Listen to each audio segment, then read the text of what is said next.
there always as there always is on board meetings, there's a lot of, there's a lot of actual sort of organizational and structural kinds of issues around the operating budget, around the ethics sort of issues. I think I heard risk appetite a few times as well. So there were a number of sessions. And there was also the board meeting always ends with a really interesting sort of look ahead in terms of what some of the committees, in particular, the committees of the board will be working on. And so the strategy committee obviously is going to be continuing to focus on developing and finalizing the strategy itself, as well as the M&E and KPIs that go alongside that strategy.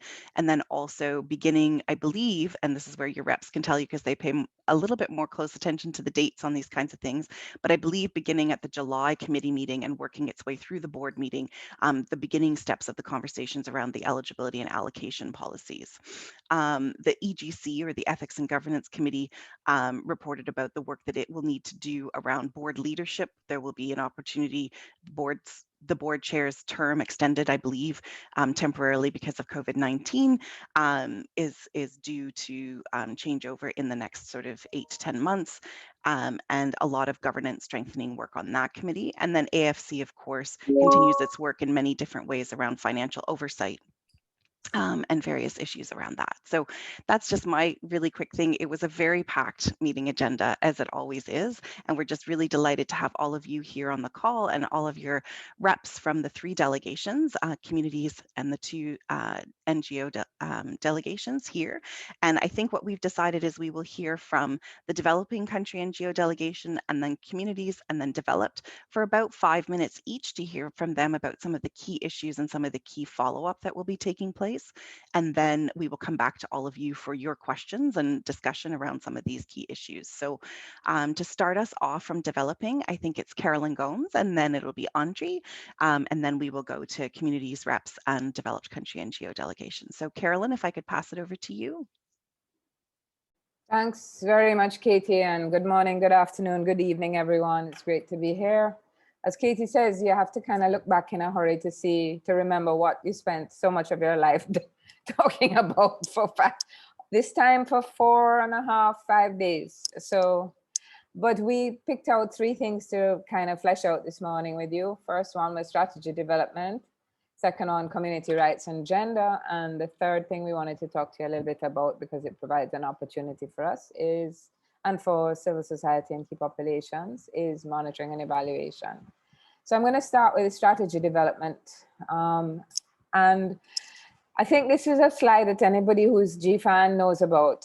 This is a timeline for strategy development. And as you see, we've gone through a whole heap of stuff: collection of input and evidence, partnership forums, which were held in the beginning of this year. My God, that seems like about 2 years ago. And then we're in the development of the strategy framework period. That, as you see, may board input, and we'll talk a bit about that. And then the next thing that comes onto the calendar is the June strategy committee meeting, which is a special meeting tasked to sign off on the strategy framework, which will then come back to a special board meeting in July for approval. It doesn't mean that the work on the narrative isn't going on, because the work on the narrative is also going on sort of simultaneously. And there was a lot of call in the board meeting for that narrative to be developed and shared, to begin fleshing out some of the concerns that were coming up in that board meeting. It was quite a dramatic board meeting, because there'd been a lot of constituency around strategy development, because there'd been a lot of constituency papers and inputs, including a donor joint paper that pushed against what had been shared prior to the May board meeting, saying that strategy framework does not reflect what we wish to have. And so from that, we got this new strategy framework, which was a draft, and it was shared with us on at the opening of that discussion on strategy. And for those of you that follow, we have seen increase in pandemic preparedness sliding up and down this scale, being a goal, being a in objective, being a something in between. And this, I think, was though it was kind of sprung on the board at the last minute in response to board papers, I think it more or less reflected what we wanted and what we spoke about in our papers and in consultation with a number of the other constituencies is that strategy must recognize that communities and civil society are a fundamental and key stakeholder in the work of the Global Fund, and that there must be meaningful inclusion of communities, including community system strengthening at all levels of decision making and implementation. And throughout this process, we have pushed to say that the communities are both a what we do, a goal, as well as a how we do it, an objective. And so you'll see it reflected in both of these levels, where it's working with and to serve the health and needs of people and communities, but as well, it's a how, supporting community engagement and leadership to leave no one behind. And in the discussion, which I hope we will see reflected in the framework that comes for sign off, supporting people-centered integrated systems for health, deliver impact, resilience, and sustainability, there was also a recognition of the need to strengthen community engagement in health systems.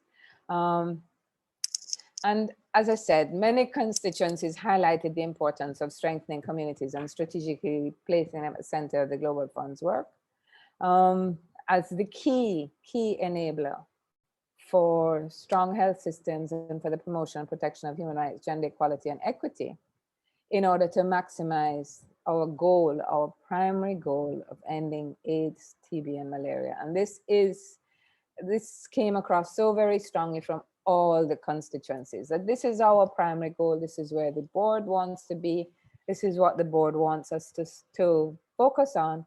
And so that's kind of reflected here as well. But the importance of community rights and communities and people being there in the strategy was also emphasized.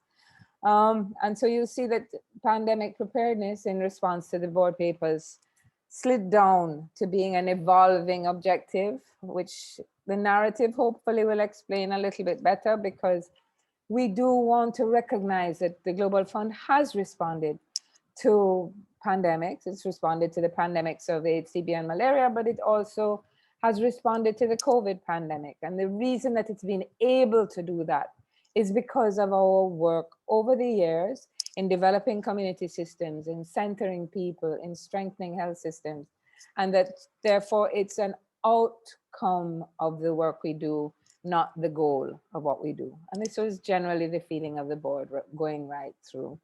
You'll see resources, mobilizing resources are there as well as a mutually reinforcing objective. And you'll see that there are going to have to be some strategic shifts. These have not been filled out.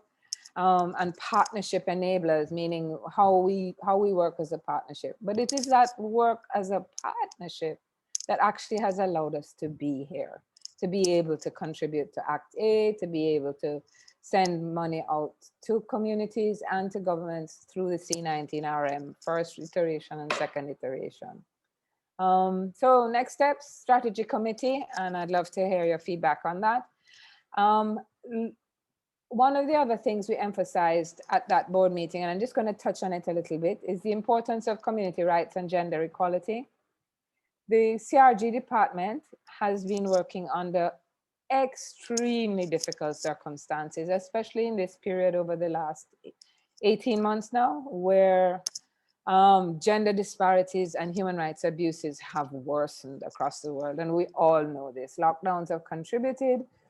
Governments have used excuses to take away people's rights in the interest of public health, etc. And so we recognize that now more than ever, it is necessary for us to prioritize human rights and gender matters to ensure that we reach our core mission and have an impact. To achieve maximum impact, we need to focus on communities and key populations and invest time and money into this. And so we urge for greater investment in decriminalization in human rights and gender by supporting community and civil society advocacy through national and regional grants and developing community and youth and key population friendly services.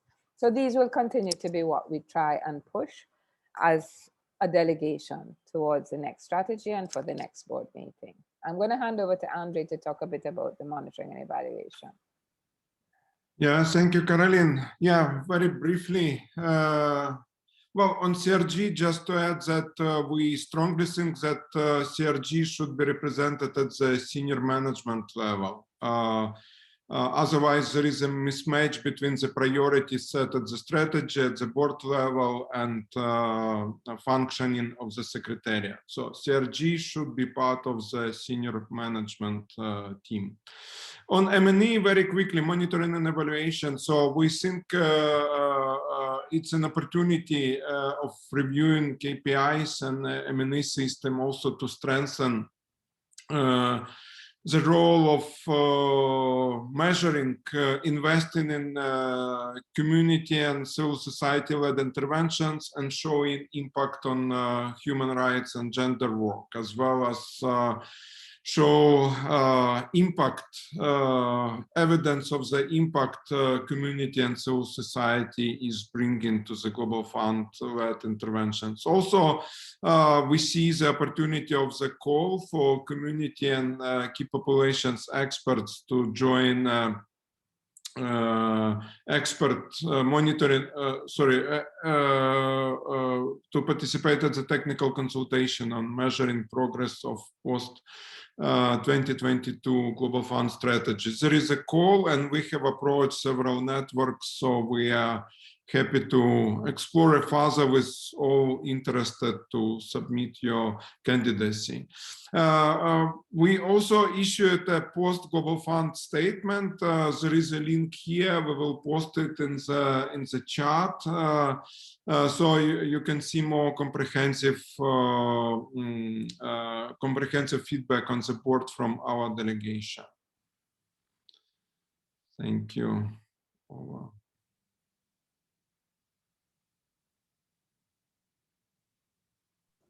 Thanks, guys. Sorry, I was struggling to find the Zoom button again. Unmute again. Now I have to bring my headset down too, so you can actually hear me. So I'm going to pass it over to colleagues from the communities delegation, and I think, Mick, I think we're waiting to hear from you, but I also see Bruna. So Bruna, maybe you could let us know who's speaking on your delegation's behalf, and just go ahead. Hi, Katie. Hi, everyone. Hi. Thanks for having us. Mick, would you be able to give some comments on the strategy? Otherwise, yeah, I can share it. Sure. Yep. Okay. Look, the board meeting was incredibly frustrating. Let's just be clear about that. And I think what GFAN needs to embrace and understand. Oh, thanks for the music. The music's cool. Is that the points that Caroline and Andre mentioned are so important. If you look at the strategy framework, and if you were part of or observing that board meeting, you know we have a massive fight against Peter and the senior management team, who absolutely refuse to acknowledge the value of communities. They lie to us. I'm just being blunt. They lie. When Peter stands up and says he supports community, it's not true. It's not true. And the CRG department within the Global Fund Secretariat has been gradually devalued. Communities are only seen as value in terms of resource mobilization and the replenishment. And that strategy framework, it looks good. It has communities at the top. In the strategic shifts, nothing about communities, because if those things at the top of the framework are going to have any value, then there needs to be strategic shifts in favor and supporting what's listed at the top of that. The communities are a what. That also means changes to policy, changes to procedures, and like Andre mentioned, not just engagement as advisors in one part. Communities need to be involved in all the decision-making forums with the same level of the technical partners. And these are the things that will slip by unless we make sure they happen, unless we continually call for those things to be made clear and to be implemented within the strategy. And I just can't, you know, I could go on, I could talk about some of the specifics that the community has put forward, but I'm not sure that at this stage, it's going to be anything new to what you already know about the community's positions. But I just really wanted to emphasize that the points that you've just heard from Carolyn and Andre are extraordinarily important. And we are in a war and we will lose this. And the Global Fund will not change in the way that we know it needs to change if we don't prioritize and pressure on these areas. And I'll leave it there, and perhaps Bruna can be less, anyway, perhaps Bruna could just be. No, that's okay, Mick. I think you're speaking from, well, from the heart, everything that we're all feeling. So thank you for bringing your bluntness here. And just to apologize, because Eric and Olivia are both offline in events today, so they couldn't be here. But well, apart from the strategy, just to flag that the M&E and the KPI framework is just something that our delegations also has as a takeaway. So just following what Mick just said, just having communities at the top or at the center, as we're calling it, is not going to make sure that it's actually written there. So we're very looking forward to receiving the narrative that was promised by Hardy and the team, so we can dwell on it. But yeah, that's basically our feeling. That was just talks. We're also very disappointed with the session on SO3. We were hoping there would be more of a deep dive, and it was more of like a show put together. There was no actual discussion. So we're still thinking that we need more of a actual thorough discussion on SO3 and how to make sure that it's well captured in the next strategy. So I think those are the main points from now. Thanks. Thanks, Bruna, and thanks, Mick. I'd like to pass it over to colleagues from the Developed Country NGO delegation. Great, thanks so much, Katie. And I'll call on Vitalia if I've left anything off. But before I jump in, can we do just a quick time check? How much time do I have? About 6 minutes. Okay, great. Great, well, thanks everybody. Really nice to see you all. So fully support what's been said already. So I think I'll just stop here and pause on a couple of a few things. So first, when we're talking about the draft strategy framework, fully support what our other colleagues have said in the two delegations. Moving forward, I think it's really critical, not only within the narrative, but even more so within the strategic framework, that we are very clear and concise in our definitions and how we are defining things. We can't leave that up for assumption. So we understand that around the table, we all believe in community rights and gender, but all in different ways. And so in order to advance these issues in a direction that we want, that is ambitious and is going to lead other multilateral global health institutions, we have to make sure that there are no assumptions left, and that we're very, very clear in how we are defining things, such as community rights and gender, such as issues of health equity, such as community system strengthening, so that what we see in that strategic framework is going to be mirrored in actual implementation. So I'll leave it at that for the moment. In terms of community rights and gender, we also felt, echo the comments that have been made by our colleagues. Some of the things that we called for specifically, both in our constituency papers to this board session, as well as at the board table, we called again, and this is not the first time that our three delegations have called for this, but we felt it was important to raise it again. And that was to request that issues of community rights and gender be a standalone session as a standing agenda item on the official 2-day board meeting moving forward. And why is that important? It's important because those sessions as part of the actual official 2-day board meeting are minuted. And so it's really important that the discussion and action points and direction that comes from those conversations be minuted so that we can hold ourselves all accountable to ensure that these things are enacted upon.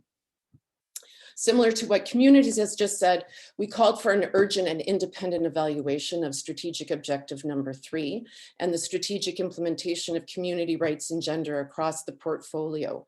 And the reason why we did this is because we feel it's really critical that we have this information that's not just output focused, but flies at a higher altitude where we can see where the impact is that's being made and where we need to do better. Right? And how critical this information is not only to the implementation of the second half of the strategy that we're in now, but also setting us up for success and ambition into the next strategy framework. Then we also requested a board level strategic discussion at the November board meeting around issues of community rights and gender. So together as a board, we would be able to really have a deep dive conversation on the important nicks and crannies about bottlenecks and how we as a partnership can help to resolve these things and ensure that appropriate systems and measures and accountabilities across the partnership are in place in order to ensure that, you know, success is achieved in this strategy cycle, as well as well beyond. I just wanted to stop on a couple of other things. So in terms of, let's see, resource mobilization was part of the ED's report to the board. And so one of the things that we spoke to, of course, we congratulated the team about the success that they're having in terms of pledge conversion for the 6th replenishment commitments. And of course, this is really important, particularly given the fiscal space that we find the world in this COVID era. But we are concerned that the resource mobilization efforts and the steps that are being described and discussed at the moment are really COVID focused and very, very vague in terms of where the Secretariat is moving and what resources are required and how to bring everybody together so noses are pointed in the same direction for the 7th replenishment, because that's really just right around the corner. So we have asked and requested that we have a costed work plan for the 7th replenishment to be shared at the 16th AFC meeting in July. We've also really made an urgent plea that civil society and community partners are well engaged, well in advance of anything being published, as we are the Global Fund's strong and often best allies in these resource mobilization efforts.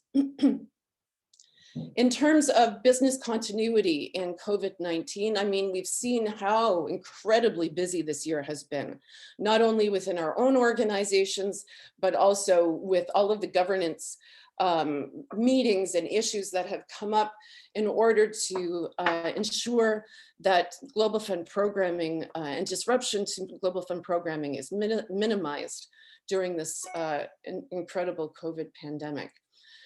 So we had a number of questions during that session. As we do, we often have questions as 3 civil society and community delegations about the real-time reporting time lag. So we see, for example, in COVID, we're able to get real-time daily data on infection and hospitalizations and mortality. In the papers that we're discussing, we see, or it's communicated that there are a low number of countries that are experiencing shortages in HIV, TB, and malaria supplies. And so what we're asking of the Secretariat is for greater clarity, because this is opposite to what we're hearing from our partners on the ground, and that there are much greater disruptions to supply chains than what is being reported. So again, making sure that real-time data is equally as available for HIV, TB, and malaria programming as it is for COVID-19 programming. We also acknowledge the work of the Secretariat in being able to move all of its operations online with the partnership forums, in addition to all of the application processes. But we remain concerned that there's still no policy or guidance in place at the Secretariat to ensure that the adoption of digital health technologies does not impede or infringe on human rights. We really see that there's an important role that the fund has to play, as Katie was saying at the beginning of today's call, in using these innovative tools to really enhance equitable access and human rights-based access to digital health services, which will increase access to quality, affordable health service delivery and bring it to scale. So I'll leave it at that, conscious of time, but really look forward to hearing others.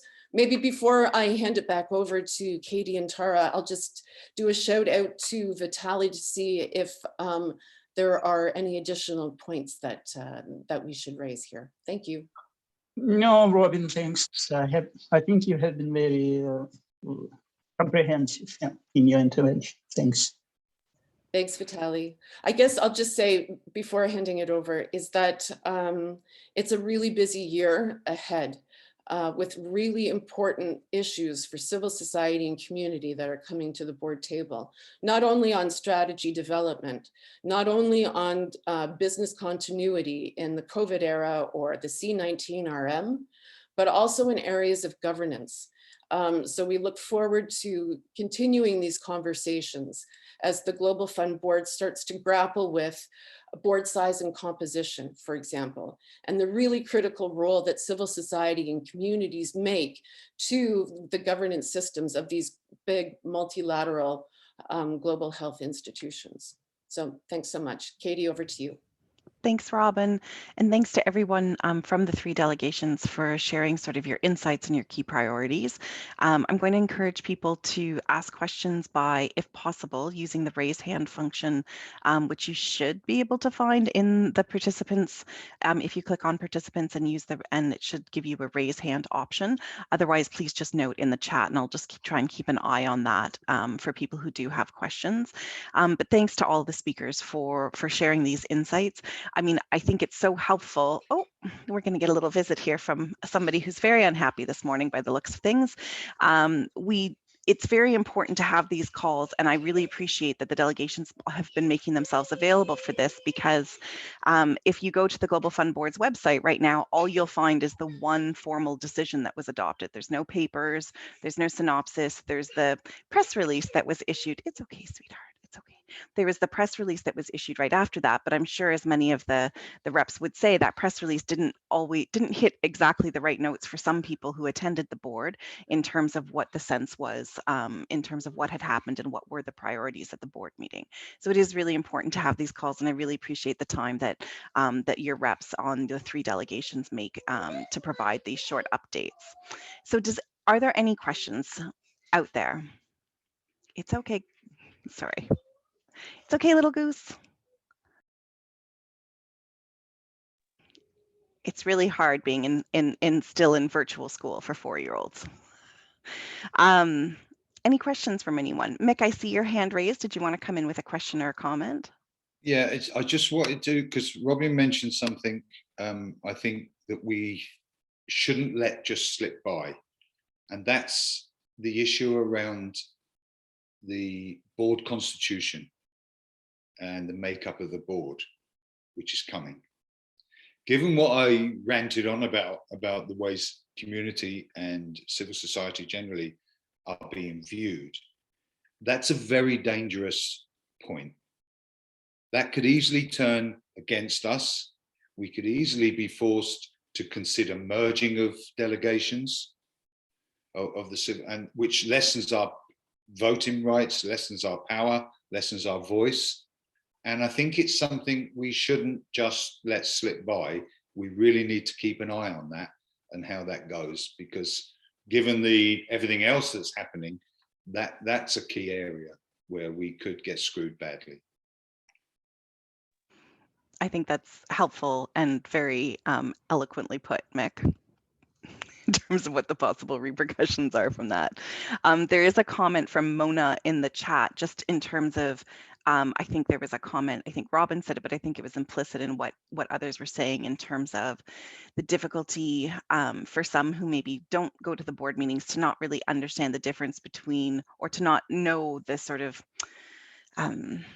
what you learn, I guess, sitting in the board meeting around the lack of sort of acknowledgement and engagement of communities and issues within the Global Fund. And I wondered if, I think, Robin, you had made that comment, and I wondered if you wanted to provide any further sort of insight to that. And I think, Mona, it's, you know, it's just a general sense, and in terms of a learning out of the last strategy, where we had one of the 4 strategic objectives was, you know, around, you know, communities and rights and gender issues. And I think if we heard, I don't think there was a single board meeting or a board session where you didn't hear the 3 delegations over the last 5 years talking about trying to improve the work that was being done under that strategic objective 3, which was the one in the current and soon to be passed strategy that was related to these issues. And while the, you know, the words were all there and the intention was often always there, but there wasn't always the money or the focus or the people power put behind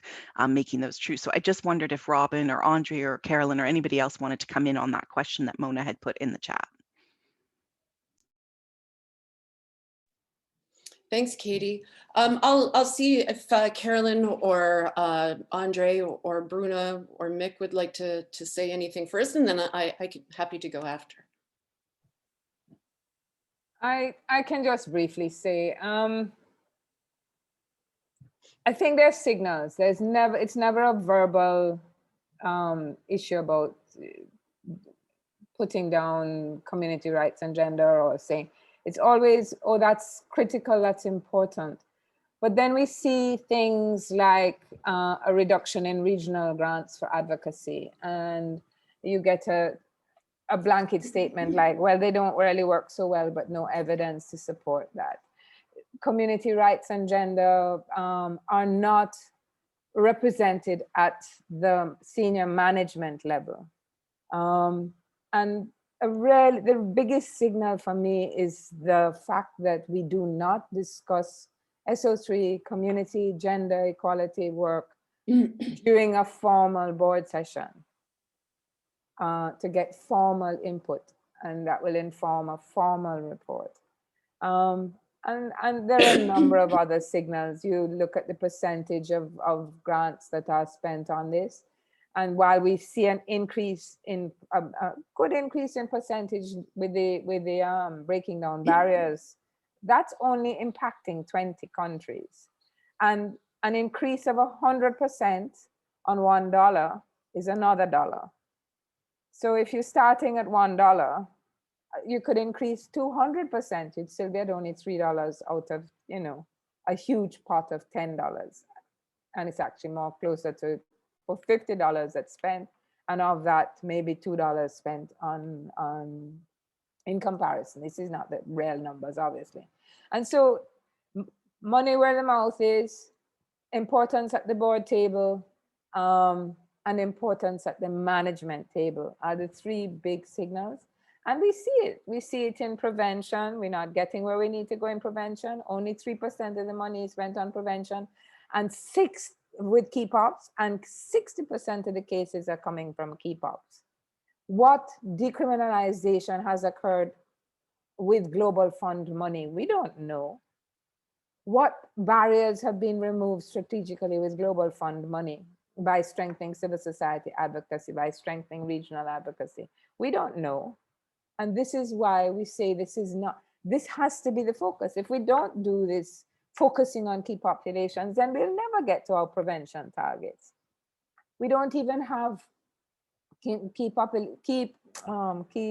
performance indicators that actually measure any, or even attempt to measure, impact of our work on gender and communities. And it's really very disheartening that we have to keep saying the same things over and over again and hearing and not seeing any action. So it's really critical at this point to our mind. And thank you, Mick, for your, as always, brutal honesty, but needed honesty. we need to have GFAN shouting Mhm. at the board. Leave it there.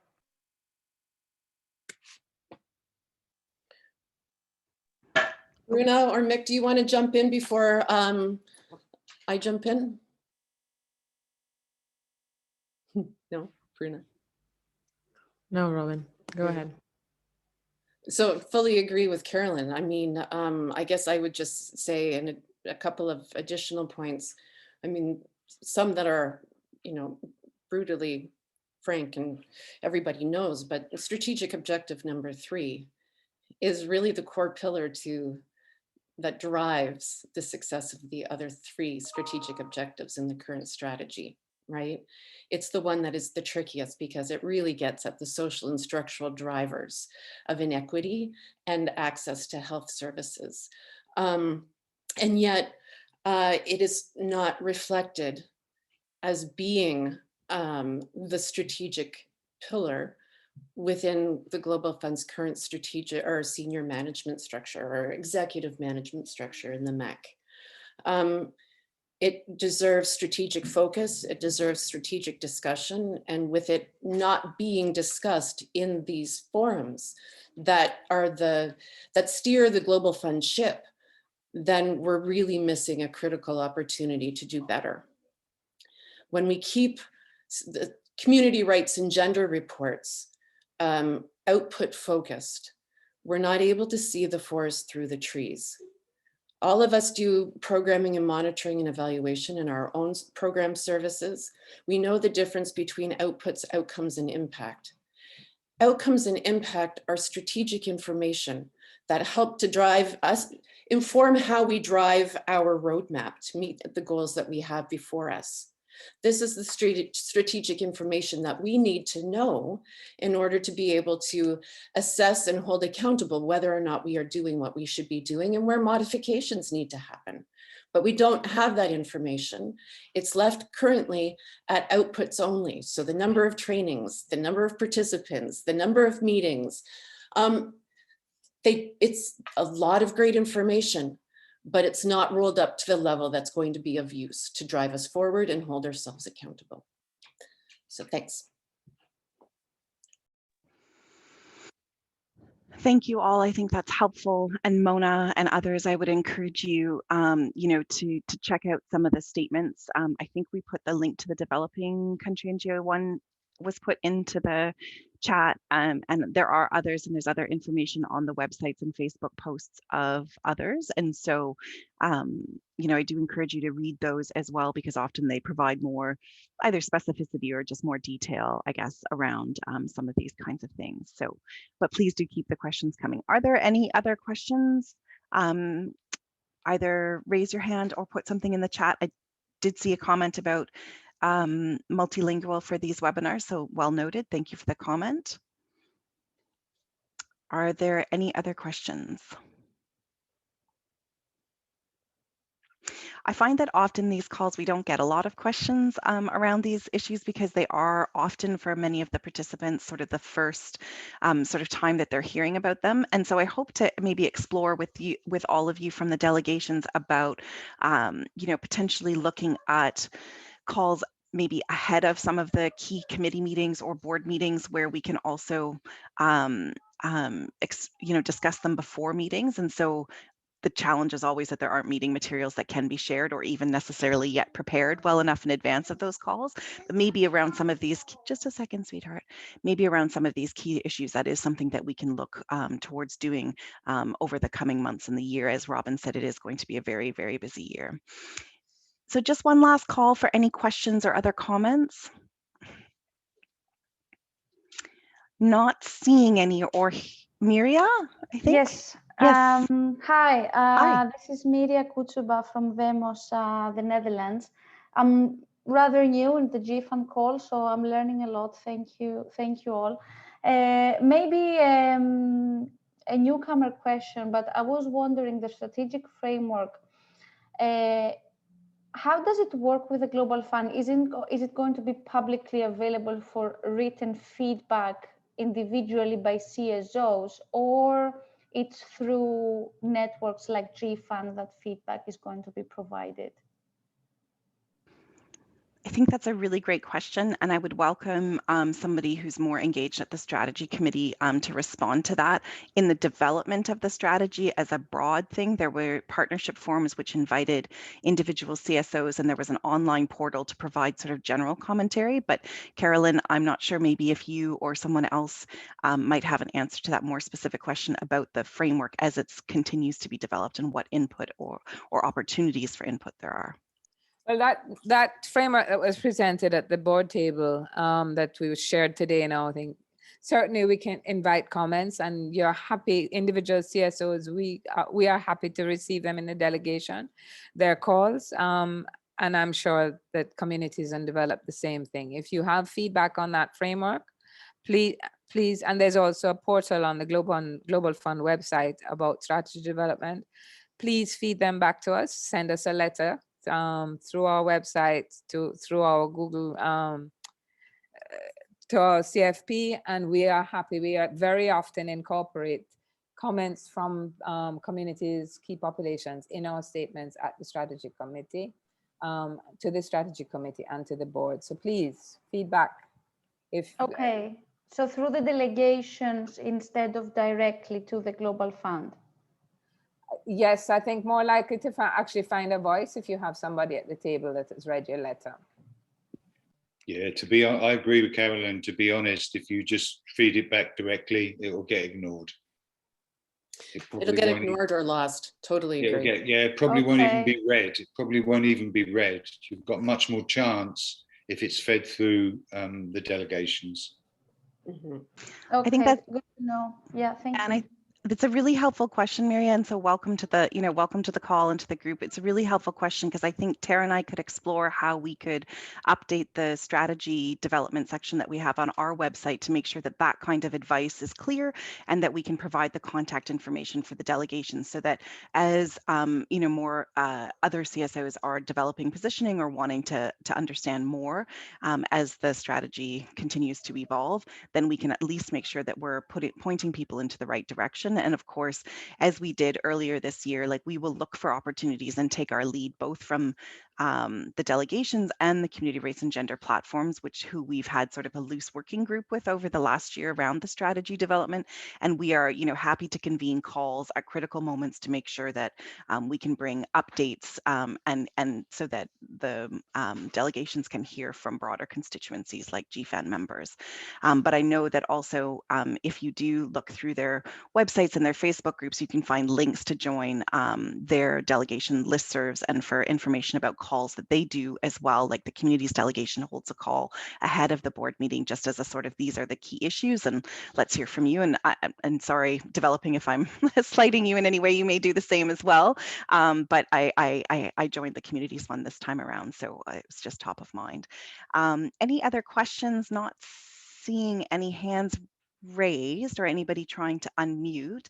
I think that we will be able to wrap up the call with just a couple of quick announcements. And if any of you had any, we'll open it up to you as well. But the first thing that I would like to say is that we do have a little bit of turnover amongst our delegations in terms of work and leadership. And I did just want to acknowledge the work of Katacey Richardson, who has left the Developed Country NGO delegation as the communications focal point. But Leslie, I know you're there and you could go back on video if you'd like. And I would just like to acknowledge Leslie Odendahl from the Developing Country NGOs delegation communications focal point, who's done such a tremendous job and been such an ally for GFAN and the delegation and all of you over the last couple of years. And a real, we're going to miss you in this role, Leslie, but we are not going to stand for it to let you go very far. So I did just want to acknowledge that and acknowledge you, Leslie, and all the work that you have done. So thank you very much for all of that.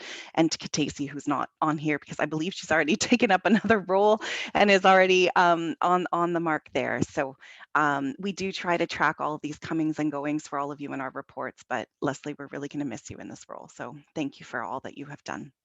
over these many years, and I can't even remember how many now. So thank you, everyone. The one last thing that I just wanted to say from our side, from GFAN, is just to say that, you know, we also have had to adjust to these virtual meetings, et cetera, and we normally hold sort of a large global strategy meeting in around February, March of every year. And this year, we're looking to do that meeting in October. But between now and then, we're also hoping to have a series of what we're calling thought leaders discussions. So conversations around some of these key issues that are going on out there, around community rights and gender issues, around digital health, around how we get more investment and how we mobilize resources at this really critical time, both for the Global Fund's resource mobilization efforts and the 7th replenishment, but how tied that is this time to COVID resource mobilization, as well as all of these, you know, other important multilateral agencies that are often a incredible component of the Global Fund partnership as well, but a lot of replenishments and resource mobilization going on out there. So I just wanted to give you a heads up about that series of calls that is, you're going to start to see invitations to those. And so please feel, you know, be welcome to come to those and join those conversations. We're really looking to have a number of our members and other allies and partners join us and lead some discussion in sort of panel debate kind of style, and then really open it up for town hall Q&A type, you know, conversations, I guess. So hopefully you'll be able to join us for some of those as well. I just wanted to maybe pass it over to Tara, because I seem to have kindergarten getting underway here, but just, and also to close us off of this call, but then also to anyone out there who had other announcements or other business that they wanted to share today. Katie, let me just, there's a question in the chat about thematic consultations. We've been informed that France has been asked by the Global Fund for thematic consultations. I'm presuming, though I'm not sure, that this is in relation to the development of the KPIs, key performance indicators. There has been a call for experts, thematic consultations on monitoring and evaluation. And so that may be what it's related to. Just to jump in, not sure, obviously, because I didn't see that call, but there is a definite opportunity for experts in M&E to participate, and we've been asked to send in names as well, participate in conversations around the development of key performance indicators. So how do you measure human rights impact that we're not measuring so well right now? How do you measure community work? You know, so those are the key performance indicators, and we welcome experts. So please let us know if there's anybody. Thanks so much, Carolyn. That's what I was going to jump in with, there was that question in the chat. Jason, I don't know if the article you just posted is in relation to that. I seem to have lost the line, so I can't quite check it. But I just wanted to also just reiterate that we will be sharing our board meeting report in the next couple of weeks, where we will kind of try to coalesce all of these conversations into a bit of a report for folks, and we'll hopefully make it accessible to some folks that are newer to the Global Fund and the board meetings, which are always a little complex. We also have a kind of a more general what is the Global Fund and what is the role of all of the board meeting board or constituencies and stuff, and I just need to update that with the new with the shifts in roles, and I will send that around hopefully a little bit sooner so folks can have a look at that. Also, I posted in the chat a link to where the board documents will end up at the end once they're publicly available. So right now, all you can see is the one decision point, but when they're publicly available, they go up on that site. So you'll be able to see more of the documentation there. So that's all from me. There is, oh, Jason was saying that the article was an interview with Calypso, who on the new health financing department. So that is definitely an interesting article if you want to have a look at that. And I also want to make sure I direct folks to the chat where if you're looking to get a hold of any of the delegations, you can access them through, they've put their contact information there. So if anyone has any further articles, I'm reading, sorry. If anyone has any further comments or any announcements, we can definitely take that on at the moment. But if not, I don't see any hands being raised or anyone jumping to unmute. But thank you, Robin, for posting the link again for David. I think we will just wrap up this call. I'll leave it open just for a couple minutes afterwards. So anyone who's trying to madly scramble to get those links, they can, but also know that when I share the call recording, I will also share all of the links that were shared in the chat. So if you don't quite get them, don't worry, I will put them all in. So on that note, have a wonderful rest of your day. And we look forward to talking with you again soon, and keep an eye out for our Thought Leader series that's coming out in the next, hopefully in the next week or so. Bye, everyone. Thanks so much, Katie. Thanks, everybody. Thank you. Thanks, everybody. Thanks a lot, Bye. everybody. Bye-bye.